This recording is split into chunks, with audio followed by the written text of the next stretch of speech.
Hello and welcome to part 2 of the Unreal Behavior Tree tutorial. Last time we spoke about these different things. We mostly talked about these sequences and selectors, and you can kind of composite things like this. So what I'm going to do is I'm going to create this, or I have created this little thing. And when I say I've created this little thing, what I mean is I have literally loaded the third person demo in Unreal. So that's all this is. You could go and load the third person template and you would have exactly what this is. So we're going to do that. In order to create AI in Unreal,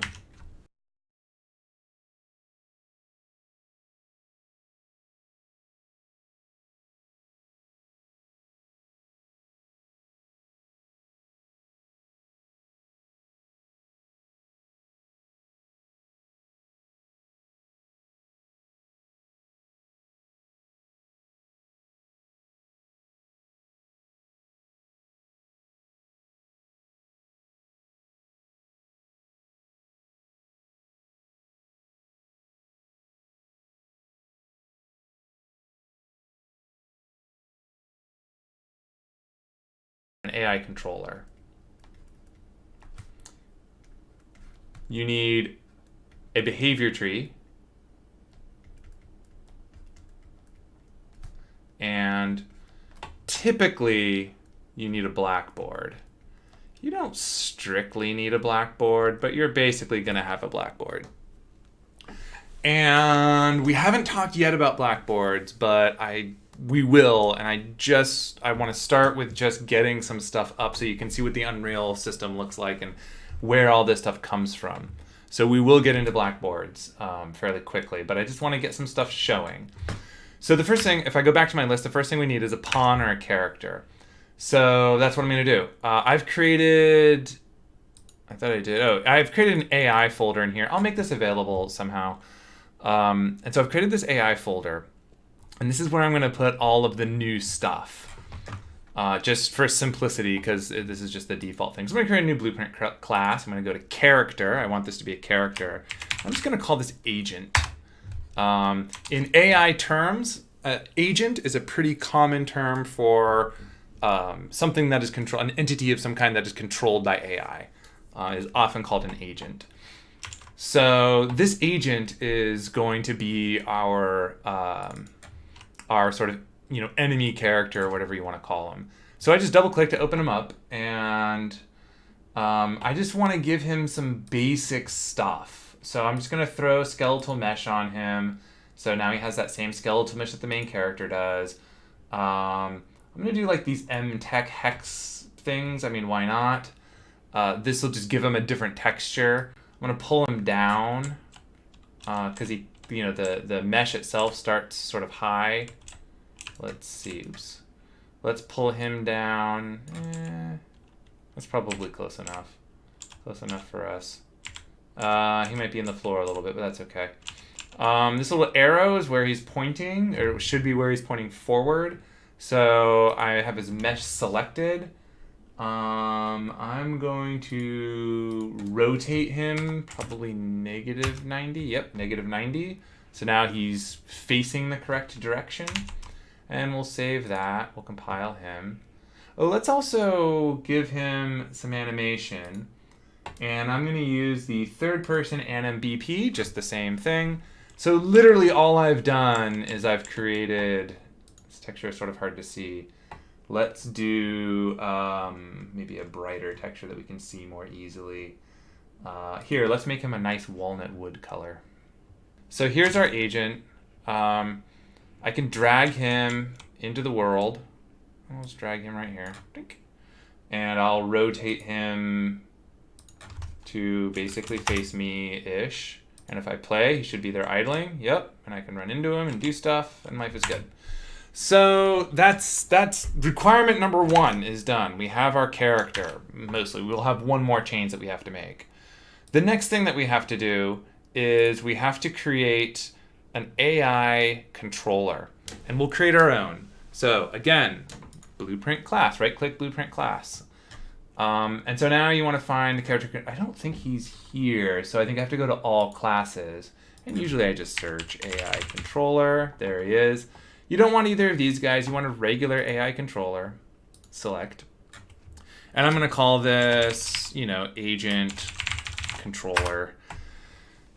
If you were doing this in a real project, you would name these different things. So you would name it like, orc, and then, orc controller, and so on. So I said we had to make one more change. Here's our agent. And somewhere in here, we're going to find, I don't see it. You can search in Unreal like this, and that's what I'm going to do. So I'm going to say control, here it is. Should be one of these guys. There it is. AI controller class. It's already set to generic AI controller, which is going to basically do nothing. We want to set it to our agent controller. Blink. And so that's one more thing that we have to do. So create a character, create the character controller, the AI controller. And then what you'll want to do is set it up so that the agent is like auto-possessed by that controller, which is what this thing that we just found was. Where was it? This guy, AI controller class, the default class when the pawn is controlled by AI. So what is the AI controller going to actually do? For our purposes, it's going to basically initialize variables that we need, but the most important thing for us is it's going to choose which behavior tree we use. So these are all discrete components. So we're gonna have to create our third item, now. And it might actually just be down here in AI. Yeah, there it is, behavior tree.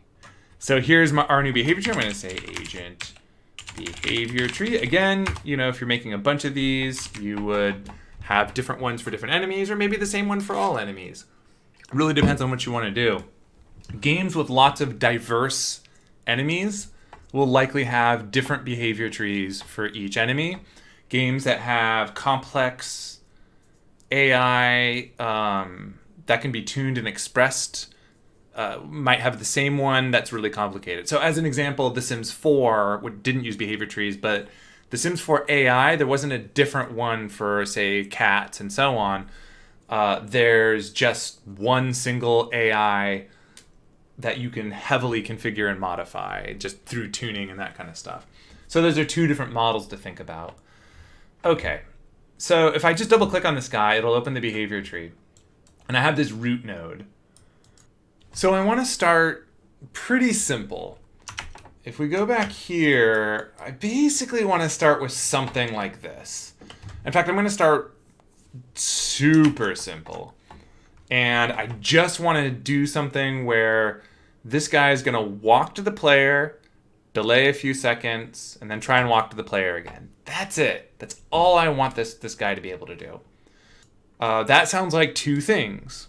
And that, right, so if I drew this out, it would be something like, we always have a root node. And then from that root node, it seems like a sequence to me, right? Because we want to say, go to player. And then we'll just wait. And if I can't go to the player, this will fail, and I'll try and go to the player again. That's the idea. That's the plan, right? So if we were to follow this, that's what it'll do. It'll try and go to the player. If it can't go to the player, it'll bail and then try again, right? It'll just rerun this tree. If it can go to the player, it'll wait for some amount of time.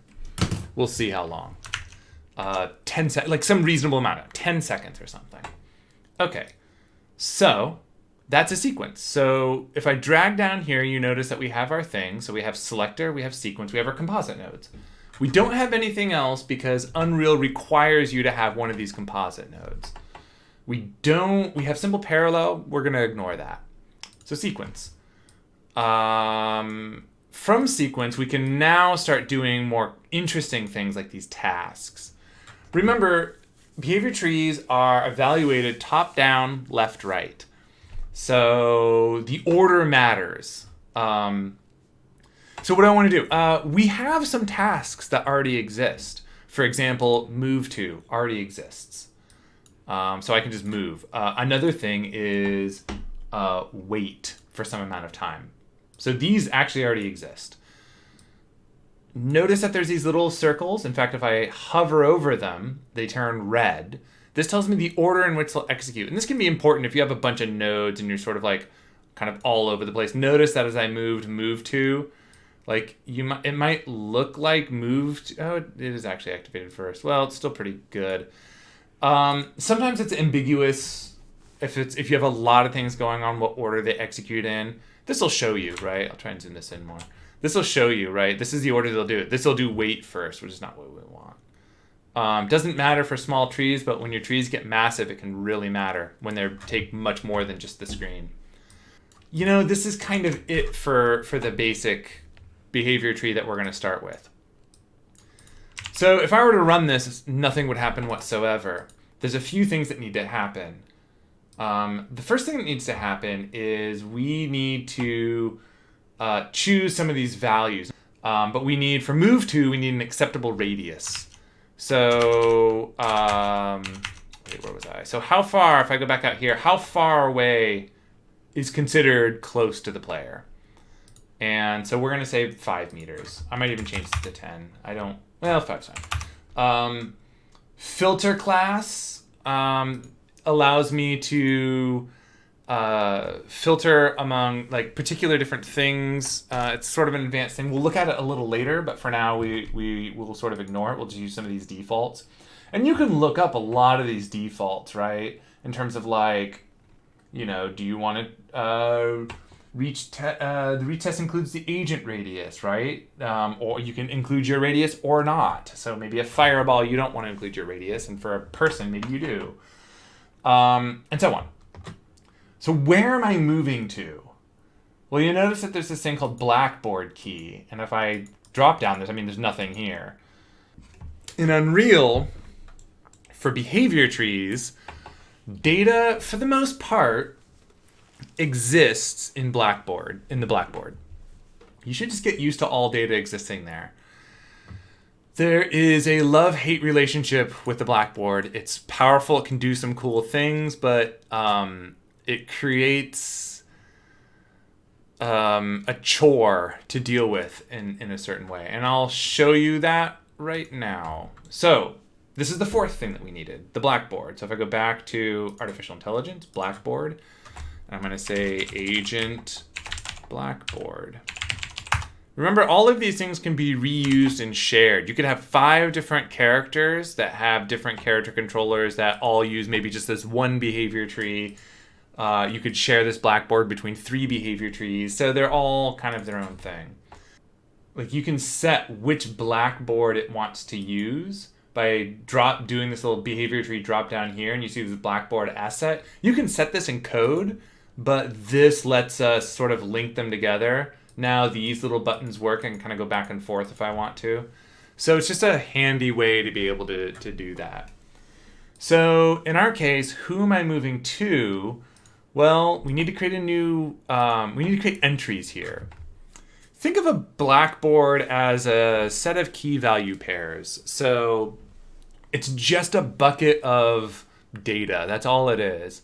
If I hit new key, you can see I have a bunch of different things here. A Boolean, some class, enums, objects, and so on.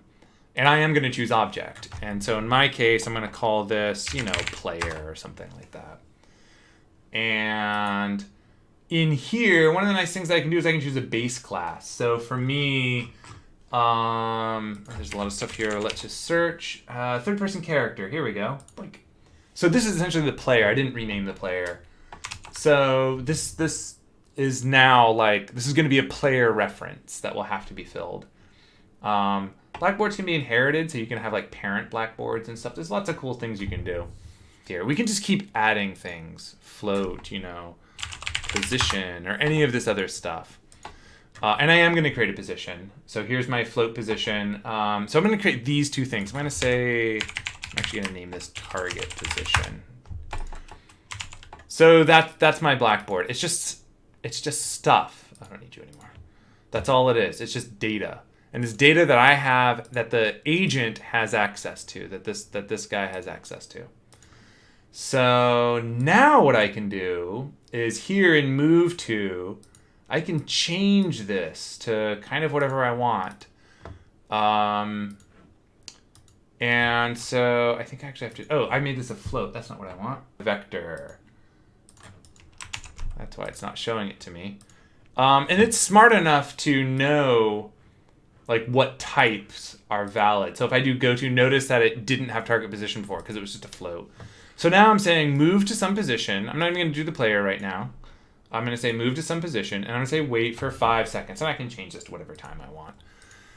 Cool, so that's it. That's all I need for this guy. This is my basic behavior tree. Okay, now this is the really poor user experience or, scripter experience of using behavior trees. This is probably the worst part of behavior trees is what I'm about to show you in Unreal's implementation. And I get why they do it. It's still a pain in the ass. And I think it turns people off to things, to using them in general. So what I've done is I've opened the agent controller, my AI controller, and I'm going to go to begin play. I'm going to, and we're not going to tick. We just want to have begin play. So the first thing we need to do is we need to actually use the blackboard. And so that's just a simple node called use blackboard. You select the asset. Here it is. They're now going to use this blackboard. So it's its own thing. Now, sadly, what we have to do is we're going to have to initialize the blackboard. We can't set simple defaults, so we want to initialize it based on whatever data that we have. Accessing elements within a blackboard requires us to use keys. And so here's an example. I'm going to set, and this is easy because I can just say set value, and you can see all these blackboard values right here. So I'm going to say set blackboard value, and we're going to say, where is it? Vector right here. Okay, so it's just, here's the position that I want them to go to. That's it. Oh, and I have to give it a target, which is the blackboard component. And I have to give it this thing called a key name. If I hover over it, it says name. So Unreal has names and they have strings, and they are two different things. They kind of look the same, but under the covers they're different.